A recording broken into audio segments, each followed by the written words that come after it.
स्वागत है आप सभी का आपके अपने चैनल कलेक्शन ऑफ बुक्स में।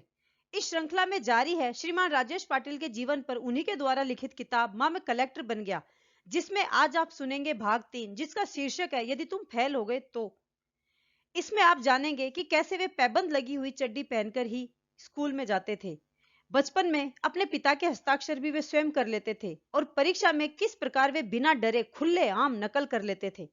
इसके साथ ही आप जानेंगे कि जब उनको अध्यापकों द्वारा धोखा मिलता है तो उनके बाल मन पर किस प्रकार का आघात लगता है, तथा किशोरावस्था के एक तरफा प्रेम में मिली असफलता का किस्सा भी आप इस वीडियो के द्वारा जान पाएंगे।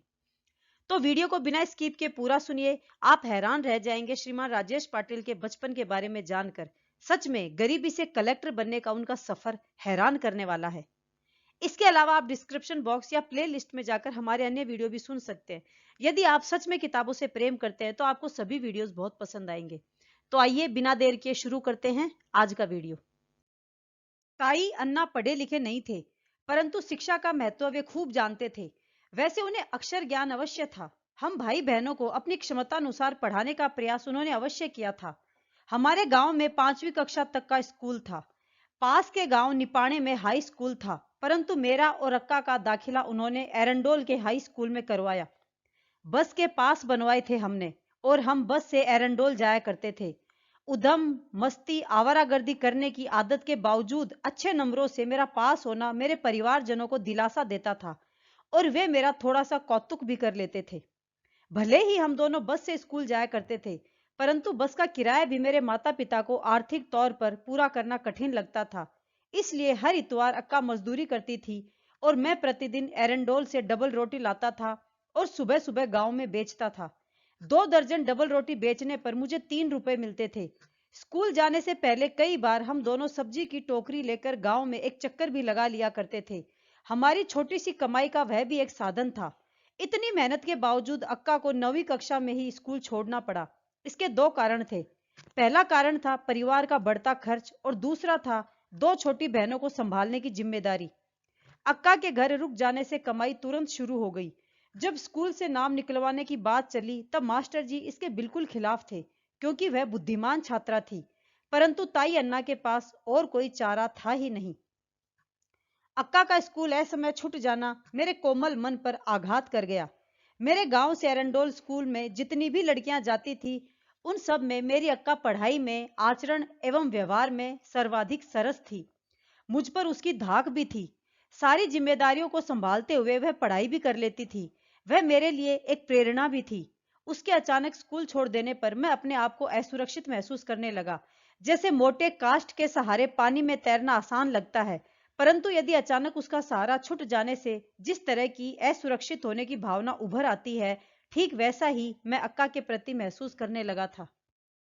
उन दिनों गांव खेड़ों से आए विद्यार्थियों को ई टुकड़ी में दाखिला दिया जाता था। 5वीं कक्षा में मैं भी ई टुकड़ी में भर्ती किया गया था। मेरी कक्षा में सभी छात्र अहिरानी भाषा बोलते थे। हम सभी छात्र गंदा बदन, पैबंद लगे कपड़े पहनने वाले, नंगे पांव रहने वाले छात्र थे। स्कूल का माहौल बिल्कुल अलग था। स्कूल का अपना ग्रंथालय था, प्रयोगशाला भी थी। शहर में रहने वाले छात्रों के सफेद झक गणवेश, उनके सुंदर बस्ते, उनका साफ सुथरापन अलग से झलक जाता था। इन सब में मेरी अपनी छवि वाकई सर्वथा भिन्न ही थी। पैबंद लगी चड्डी, नायलॉन का झोला ही मेरा बस्ता था। कपड़े में लिपटी मेरी चटनी रोटी, आदि आदि न्यूनमताएं तले में दबा दबा सा रह गया। स्कूल में पहले दिन की प्रार्थना को भूलना मेरे लिए असंभव ही है। बड़ी संख्या में कतारों में खड़े छात्र एक ही सुर में प्रार्थना गा रहे थे। शिक्षक हमें सावधान विश्राम के आदेश दे रहे थे। दाएं बाएं में हमारी फजीहत हो रही थी। मैं औरों की ओर देखकर अनुसरण की कोशिश करने लगा। मन में एक प्रकार का डर समा गया था। धीरे धीरे मैं स्कूल के वातावरण का अभ्यस्त होता गया, और फिर धीरे धीरे स्कूल मेरे रंग ढंग से परिचित होने लगा।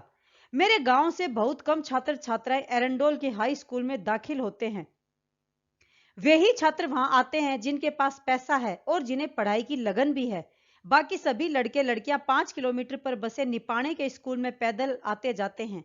एरंडोल के छात्र सुबह 9 बजे की बस से निकलते और शाम 7 बजे की बस से गांव लौटते। स्कूल का समय था दोपहर के 12 बजे से शाम 5 बजे तक। तब हमारे पास खाली समय बहुत होता था।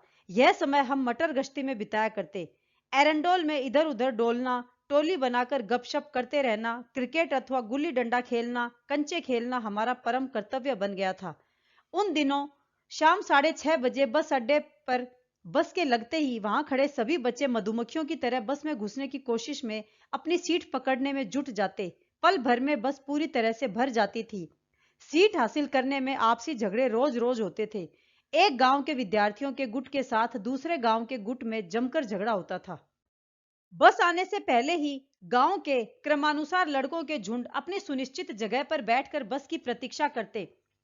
कुछ दिनों के निरीक्षण से कोई भी बता सकता था कि कौन सा गुट किस गांव का है।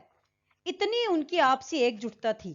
बस के इंतजार में वे कई विषयों पर गपशप करते और खिलखिलाकर हंसते भी रहते।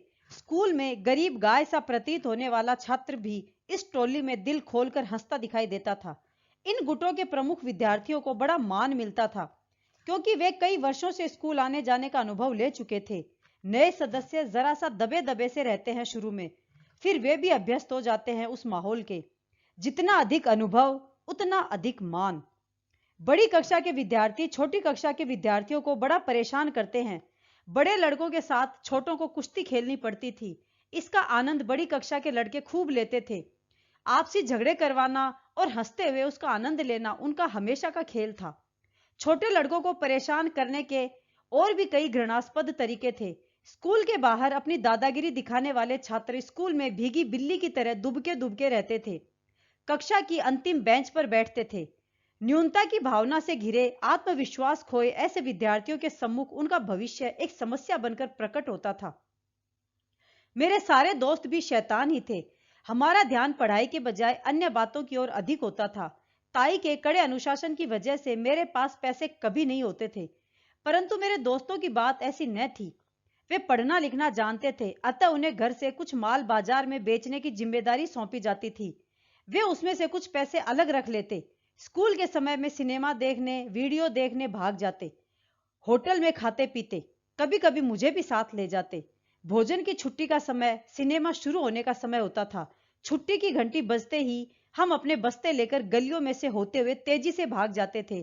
फिर हम में से एक थिएटर के बाहर निगरानी करता था कि हमारे गांव का पहचान वाला कोई वहां आया है क्या। यदि कोई है तब हम उसके अंदर जाने के बाद थिएटर में घुस जाते। सिनेमा समाप्त होने के कुछ मिनट पहले हम दरवाजे के पास आ जाते थे और जैसे ही दरवाजा खुलता हम जी जान से बाहर दौड़ जाते। बस अड्डे पर बैठे लड़कों में चुपचाप शामिल भी हो जाते थे हम। किसी को कोई खबर न लग पाती थी। कई लड़के अपने अनपढ़ माता पिता से कॉपी पुस्तक खरीदने का बहाना बनाकर पैसे लेते और एरंडोल में मौज मस्ती करते। स्कूल में मेरी छवि एक होशियार परंतु पढ़ाई की ओर ध्यान न देने वाले लड़के की बन गई थी। मेरे बस्ते में हमेशा एक दो पुस्तकें, दो कॉपियां, गुल्ली डंडा और एक गेंद, बस यही सामान होता था। टाइम टेबल के अनुसार विषय कुछ भी हो, मेरे बस्ते में कोई बदलाव न होता था। सुबह जल्दी पहुंच जाने पर स्कूल में गिल्ली डंडा खेलना और शाम को क्रिकेट मेरी आदत बन गई थी। स्कूल की तीसरी मंजिल पर टूटी हुई बेंचें पड़ी रहती थी। उसी के पटिए निकालकर हमारा क्रिकेट चलता था। गृहपाठ नामक पढ़ाई से मेरा कुछ लेना देना न रहता। गलती से कभी मास्टर जी ने पूछ लिया तो अपनी अथवा ताई की अथवा किसी की बीमारी का बहाना बनाना सीख गया था मैं। यदि मास्टर जी पिटाई कर देते तो उसे सहने की क्षमता मुझ में थी। प्रयोग पुस्तिका, कार्यानुभव, निबंध आदि भइयों की खाना पूर्ति सत्र के अंतिम सप्ताह में मैं जैसे तैसे पूरी कर लेता था।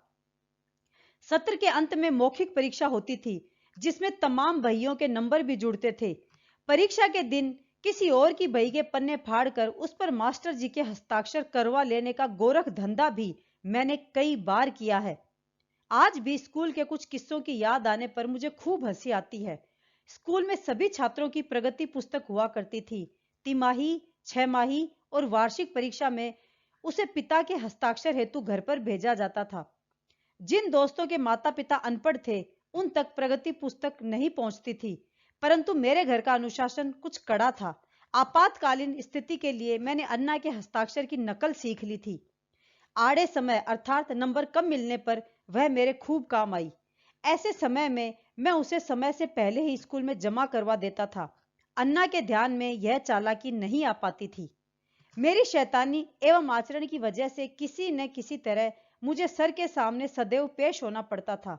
बार बार का सामना होने के कारण उन्हें मेरा नाम और चेहरा खूब याद रहने लगा। शैतान छात्रों की एक ब्लैक लिस्ट उन्होंने बनाई थी, जिसमें मेरा नाम काफी ऊंचाई पर विराजमान था।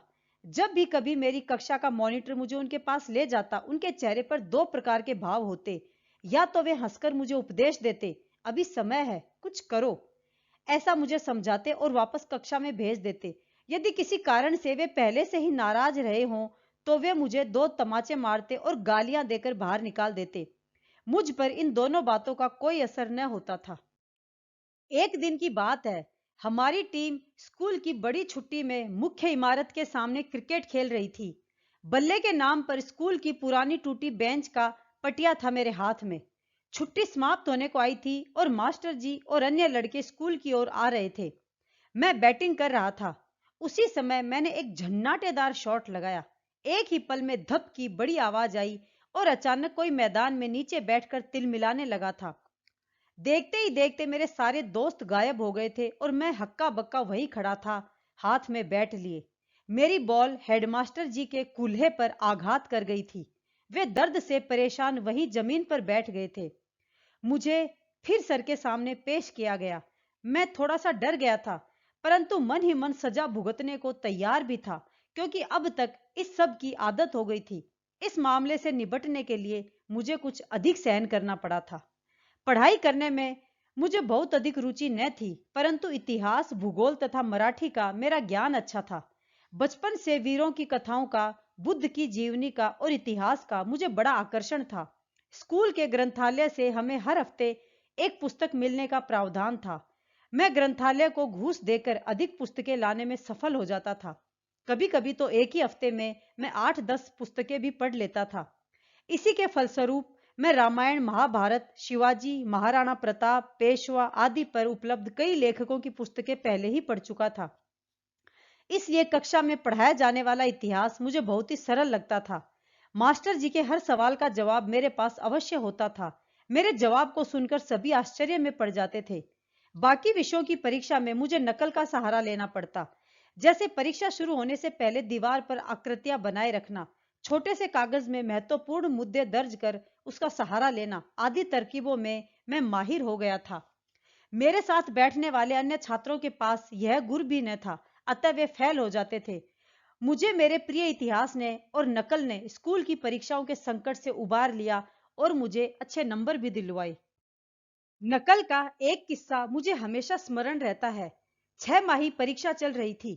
विज्ञान का पर्चा था। उस दिन हमारी कक्षा में पर्यवेक्षक के तौर पर वंजारी मास्टर जी उपस्थित थे। सर की खासियत यह थी कि वे हमेशा उनिंदे लगते थे। उनके बात करने का तरीका भी खास था। उनके सीधे साधे सरल स्वभाव का लाभ लेते हुए हम उनकी नकल भी उतारा करते थे। जैसे ही हमने वंजारी सर को कक्षा की ओर आते देख लिया, हम सभी अत्यधिक खुशी से झूम उठे। परीक्षा शुरू हो गई। कक्षा में बने चबूतरे पर रखी कुर्सी पर वे विराजमान हो गए। मैं ऐसी जगह पर बैठा था जहां सर की नजर आसानी से न पहुंच रही थी। पेपर शुरू हो गया। सर भी आराम से अखबार पढ़ने लगे। हमारे लिए तो यह एक वरदान ही मिल गया। मैंने गाइड से नकल आरंभ कर दी। सभी का ध्यान मेरी ओर लग गया था।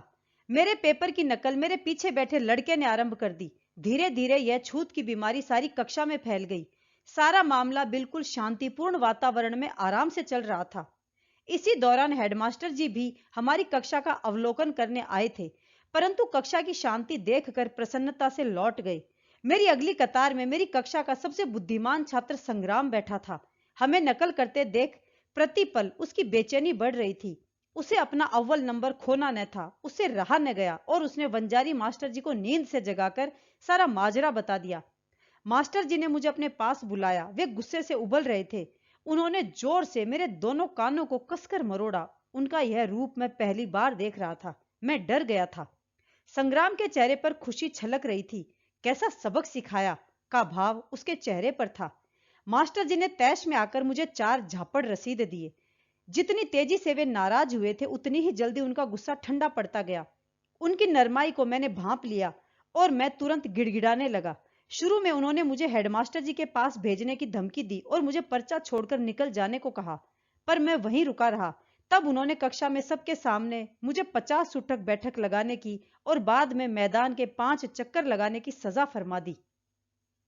मैंने जल्दी जल्दी 50 उठक बैठक लगाई और मैदान में चक्कर लगाने लगा। परीक्षा के वातावरण में पूरा स्कूल शांत था और मैं अकेला ही मैदान के चक्कर लगा रहा था। राह से आने जाने वाले लोग मेरी ओर बड़े आश्चर्य से देख रहे थे। कक्षा में निगरानी कर रहे पर्यवेक्षक भी बड़ी विचित्र नजरों से मुझे देख रहे थे। आखिरी चक्कर लगाने के बाद मुझे बड़ी राहत मिली एक संकट से, और मैं मुस्कुरा दिया। मेरी इस बहादुरी का किस्सा लंबे समय के बाद मेरे परिवारजनों को पता चला। सिर्फ अपना ही सपूत ऐसे कारनामे कर सकता है, इसका उन्हें यकीन हो गया। अनगिनत गालियां खाने के बाद इस घटना पर पर्दा गिर गया। मैं खूब मन लगाकर पढ़ूं इस बात के लिए ताई अन्ना ने हर तरह से कोशिश की, परंतु मैं हमेशा अनसुनी करता रहा। मुझे पढ़ाई से अधिक रुचि थी खेलकूद में। परेशान होकर अंत में उन्होंने मुझे धमकी दी, यदि तुम फेल हो गए तो तुम्हें शंकर दादा के यहाँ काम पर लगा दिया जाएगा। हमारे गांव में सबसे धनी व्यक्ति थे शंकर दादा, जिनके घर में 2-4 नौकर और 50 स्त्रियां काम करती थीं। परंतु मैं कभी फेल हुआ नहीं और शंकर दादा के घर नौकरी करने की नौबत मेरे लिए आई नहीं। मेरे अवगुणों को देखकर वे सिर्फ एक ही आस पर अपनी जीवन नैया आगे ले जा रहे थे कि कभी तो यह लड़का सुधरेगा, खूब पढ़ेगा और अपना जीवन सुखमय बनेगा। मेरे इस प्रकार के आचार एवं व्यवहार के कई कारण थे। पहली बात तो यह कि मुझे पढ़ाई लिखाई में रुचि कम थी। अंक गणित, बीज गणित, रेखा गणित, विज्ञान आदि विषयों को मैं मूलतः समझ नहीं पा रहा था। मास्टर जी भी विद्यार्थियों के मन में जिज्ञासा एवं रुचि निर्माण करने की क्षमता न रखते थे। यदि विषय समझ में नहीं आ रहा है तब मास्टर जी से पूछने की हिम्मत में जुटा न पाता था। मन में यही डर बना रहता था कि पूछने पर खिल्ली उड़ाई जाएगी। विषय को समझ लेने की कोशिश करने की बजाय उसकी ओर आनाकानी करना अधिक सरल प्रतीत होता था। एक बात और भी कि जो छात्र ट्यूशन लेते थे वे पहले से विषय को अच्छी तरह से समझकर कक्षा में आते थे। प्रत्येक सवाल का जवाब आसानी से देकर कक्षा में अपनी धाक भी जमाते थे। इन्हीं समस्याओं से घिरा मैं, जो कभी भी निर्बुद्धू न था, पढ़ाई से दूर भागने लगा। मेरी इन आदतों का मुख्य कारण था मेरे दोस्त। मजदूर परिवार से, भील परिवार से आए इन दोस्तों के आचरण का मुझ पर गहरा प्रभाव था। उनके साथ मस्ती करने में खूब आनंद आता था। खास बात तो यह भी कि उनके माता पिता उन्हें पढ़ाई के लिए कभी भी डांटते डपटते न थे, जबकि मेरे ताई अन्ना मुझे सजा देते थे। इसी बात पर मुझे खूब गुस्सा आता था। ताई अन्ना को इतना अधिक काम होता था कि मेरी ओर ध्यान देने का समय ही उनके पास नहीं होता था। जब भी उन्हें समय मिलता वे मुझे पढ़ाई करने की याद दिलाया करते थे।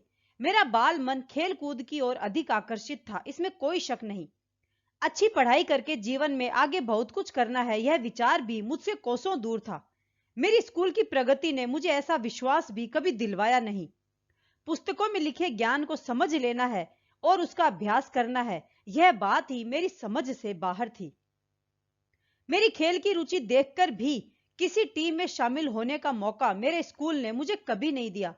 फुटबॉल आदि जैसे खेलों में ए टुकड़ी के छात्र चुने जाते थे। माता पिता की क्षमता अर्थात ओहदा भी ऐसे चुनाव का एक प्रमुख कारण होता था। जब भी फुटबॉल के मैच के दौरान बॉल मैदान से बाहर आ जाती थी, हम देहाती गंवार छात्र उसे लात की ठोकर से तुरंत अंदर भेजने में सफल हो जाते, और ऐसा मौका मिल जाने मात्र से ही हमें जो अतीव आनंद मिलता था उसका वर्णन तो शब्दों से परे है। इस प्रकार का भेदभाव अन्य उपक्रमों में भी होता था। मास्टर जी के हिसाब से हम देहाती छात्र तो मूर्ख और गंवार ही थे। एक अनुभव मेरे मन को बींध गया। उस समय मैं 8वीं कक्षा का विद्यार्थी था और मुझे एनसीसी से बड़ा लगाव था। मैंने उसमें भर्ती होने की ठान ली। जांच के दौरान मेरी ऊंचाई, मेरी दौड़ने की क्षमता बिल्कुल सही होने के बावजूद मुझे चुना नहीं गया। जिन्हें चुना गया था उन छात्रों की फेहरिस्त पहले ही बन चुकी थी। उस दिन मैं अपनी बर्बरता पर खूब रो लिया। स्कूल में कुछ ऐसे शिक्षक भी थे जिन्हें मुझसे स्नेह था और वे कहा भी करते थे कि यदि मैं मन लगाकर पढ़ूं तो जीवन में बहुत आगे जा सकता हूं। हमारे बड़गुजर मास्टर जी और श्रीमती लखोटे जी मुझे प्रोत्साहन देते, मेरी प्रशंसा भी करते थे। उस समय उनकी आशाएं आकांक्षाएं मुझे भ्रामक लगती थी, क्योंकि मुझे अपने आप पर रत्ती भर भी विश्वास न था। हमारे स्कूल में प्राइवेट ट्यूशन का बड़ा बोलबाला था। इसका असर 2 प्रकार से होता था। पहला यह कि ट्यूशन लेने वाले सभी मास्टर जी स्कूल में मन लगाकर पढ़ाते न थे। और जो छात्र उनकी ट्यूशन में जाते उन्हीं की पढ़ाई की और उनका ध्यान अधिक होता था। एक बात यह भी कि उनके पास अधिकाधिक विद्यार्थी ट्यूशन के लिए आए, इसके लिए वे कई प्रकार की तरकीबें भी अपना लेते थे। गांव खेड़ों से आए निर्धन छात्रों के सम्मुख तब बड़ी समस्या खड़ी हो जाती थी।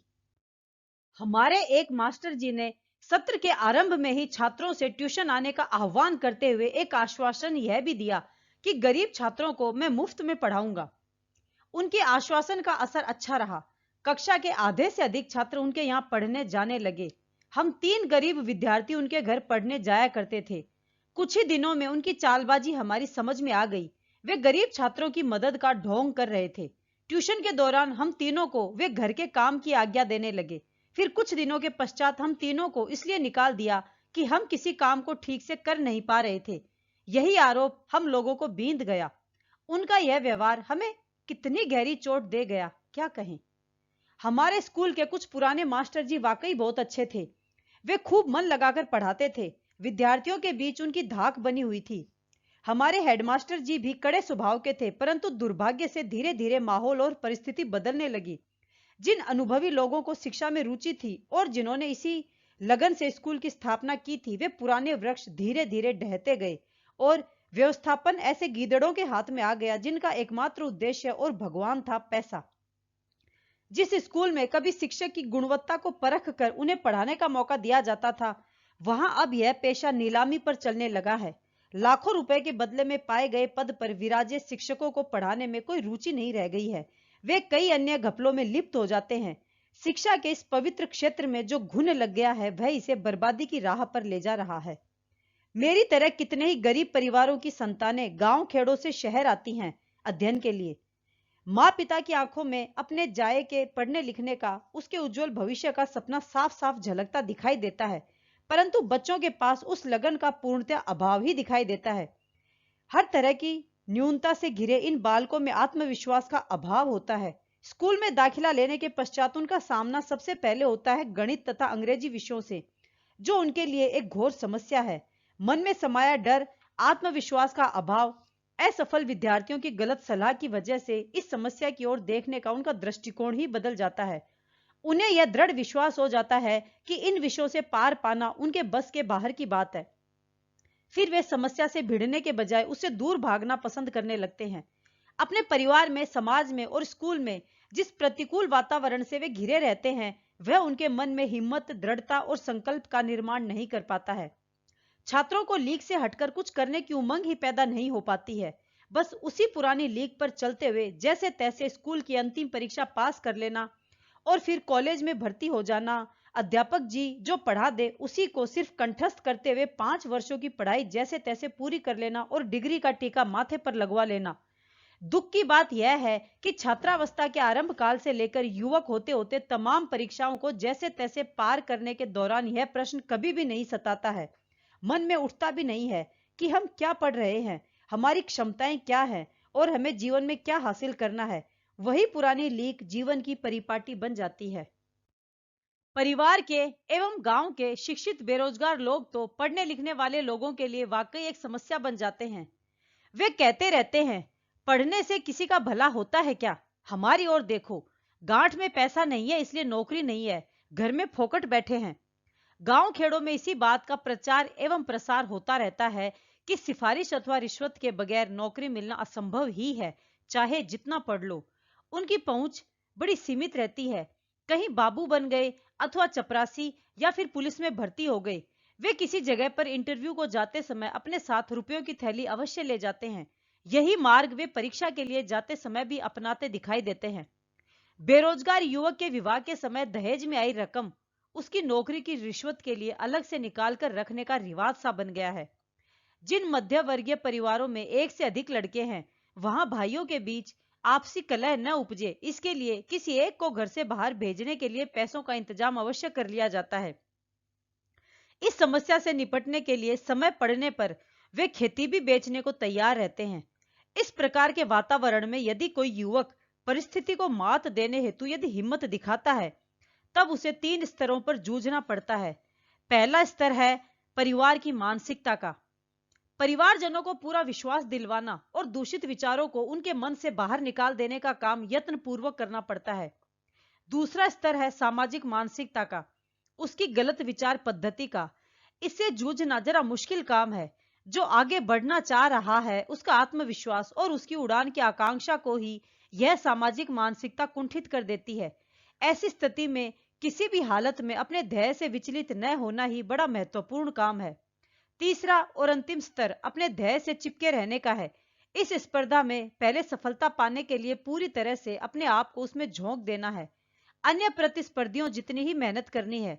यानी पहली स्पर्धा है मानसिक स्तर पर, जो वाकई बहुत कठिन प्रतीत होती है, इससे पहले पार पाओ। दूसरी लड़ाई है प्रत्यक्ष आमने सामने। यहां आपका ध्येय तय है और सारे प्रयत्न आपके हाथ में हैं। कोशिश करने पर निश्चित रूप से यह बात आपके बस की है। तब मैं 8वीं या 9वीं कक्षा में था शायद, जब मुझे मेरी बदलती मानसिकता का एहसास पहली बार हुआ था। किशोरावस्था की दहलीज पर मेरे कदम पड़े थे। पहला विचार यह आया कि क्या लड़कियां मेरी ओर देखती हैं, मेरे बारे में आपसी चर्चा करती हैं। इस मामले में मेरा मन आशंकित भी था। चुपके चुपके लड़कियों पर नजर डालना, यदि किसी लड़की ने कुछ मांगा तो तुरंत उसे देना, आदि आदि बातें सहज रूप से चलती थी। मेरी कक्षा की एकाध लड़की मुझे अच्छी लग जाती, फिर चुपचाप उसे निहारना, उसके बारे में जानना आदि भी चलता था। कई बार हम दोस्त आपस में लड़कियों के शारीरिक अंगों की चर्चा करते थे। कभी कभी मेरी जिज्ञासा तीव्र हो उठती थी। मेरे ग्रुप के कई लड़के शारीरिक संबंधों, गुप्तांगों की चर्चा भी करते। मेरे लिए यह सब अनोखा होता, अजूबा भी होता। फिर भी मैं अपनी शेखी बघारने के लिए मन घड़ंत किस्से सुनाने लगता। गांव में चल रहे इस प्रकार के किस्सों की चर्चा हमें बड़ी अच्छी लगती थी। कई बार इस प्रकार के किस्से झूठ पर भी आधारित होते थे। जब मैं 10वीं कक्षा में आ गया, मुझे एक लड़की अच्छी लगने लगी। हम गणित की ट्यूशन के लिए एक ही मास्टर जी के घर जाया करते थे। वह लड़की थी गोरी चिट्टी, साफ सुथरे कपड़े पहनती थी और मेरे कपड़े जैसे तैसे धुले होते थे।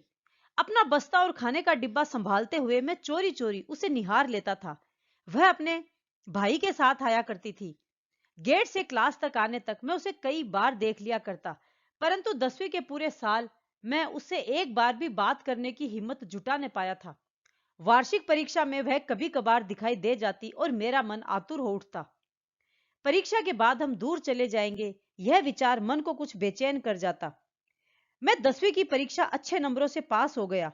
एरंडोल में मैंने जब 11वीं में एडमिशन ले लिया, तब देखा कि वह भी वहीं आ गई है अपनी अगली पढ़ाई के लिए। अब मेरी वाकई कड़ी परीक्षा का समय आ गया। मेरा भावुक मन अब सपने भी बुनने लगा। मेरे निकट के दोस्त इस माजरे को भाप गए। मैं मन ही मन कई योजनाओं का आयोजन करता, कई कई बातें सोचता, परंतु उससे सामना हो जाने पर मेरे मुंह से एक शब्द भी न फूटता। उसे अपनी ओर आकर्षित करने के कई तरीके अपनाए, परंतु सब कुछ व्यर्थ रहा। आगे उसके बारे में कई अफवाहें सुनने में आई। कई लड़के इस बात का प्रचार जानबूझकर करने लगे कि वह किसी की ओर आकर्षित हो गई है। यानी इस पूरे मामले में मैंने हार मान ली। मैं धराशायी हो गया। पढ़ाई की ओर से मेरा ध्यान पूरी तरह से हट गया। मेरे मन मस्तिष्क में मात्र उसी का विचार निरंतर मंडराता रहा। 12वीं की पढ़ाई के लिए जब मैं धूलिया चला गया, तभी इस कहानी का अंत हो पाया। आगे चलकर कभी कभार उसके संदर्भ में कुछ बात होती तो मेरा मन जरा बेचैन अवश्य हो जाता। महाविद्यालय जीवन में जब कुछ दोस्त लड़के लड़कियों के आपसी मेल जोल के चर्चे करते थे, तब मुझे बड़ी ईर्ष्या होती थी।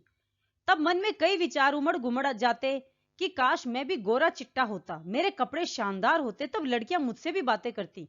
मेरे जीवन का वह काल सिर्फ चर्चा करना और स्वप्न रंजन में खो जाने तक ही सीमित रहा, और कोई विकल्प था कहां। परंतु एक बात ध्यान में यह आई कि यह सब कुछ करने वाले छात्र एवं छात्राएं मेधावी नहीं थे। कई मामले में तो प्रेम नामक शब्द की परिधि से भी बाहर थे। चोरी छिपे एक दूसरे से मिलना, शारीरिक भूख को मिटाना और अपनी अपनी गरज के अनुसार अलग भी हो जाना। स्कूल तथा महाविद्यालय में जिन लड़कों के पास पैसा होता था, 2 पहिया वाहन होता था, लड़कियां सिर्फ उन्हीं से दोस्ती करती थी। मैं तो इनमें से किसी भी वर्ग के लायक था नहीं। अतः मेरे हिस्से पोस्टमैन की, हित चिंतक की या कभी कभी तमाशाई बने रहने की भूमिका आती थी। मैंने एक मजे की बात यह भी देखी है कि कुछ लड़के पहले रोमियो बने, फिर उन्हीं जूलियट के विवाह में बाराती बने और अंत में जूलियट के बच्चों के मामा भी बने। प्रत्येक किरदार उन्होंने बखूबी निभाया। इस प्रसंग में सिनेमा की भूमिका प्रमुख रही। एरंडोल में 2 सिनेमा घर थे। एक आध मसालेदार फिल्म लग जाने पर हमारी उत्सुकता बढ़ जाती थी। उत्तेजित पोस्टरों को देखकर हम अपने आप को सिनेमा देखने से रोक न पाते थे। स्कूल से भागकर वहां हाजिरी लगाते थे। पूरे समय मन पर डर का दबाव बना रहता था कि किसी पहचान वाले ने देख लिया तो बदनामी होगी। सिनेमा देखने के बाद उस पर आपस में खूब चर्चा भी होती थी। समय के साथ यह आदत भी छूट गई। माँ मैं कलेक्टर बन गया का भाग 3 यदि तुम फेल हो गए तो पूरा हुआ। उम्मीद है इस भाग ने आपको काफी आश्चर्यचकित किया होगा, कुछ गुदगुदाया भी होगा। किंतु जो भी हो, यह किताब हमें सोचने को मजबूर अवश्य करती है, भले ही आप युवा हैं अथवा माता पिता। इसका अगला भाग ताजी डबल रोटी लेकर जल्दी ही आपके सामने उपस्थित होंगे। तब तक के लिए जय हिंद।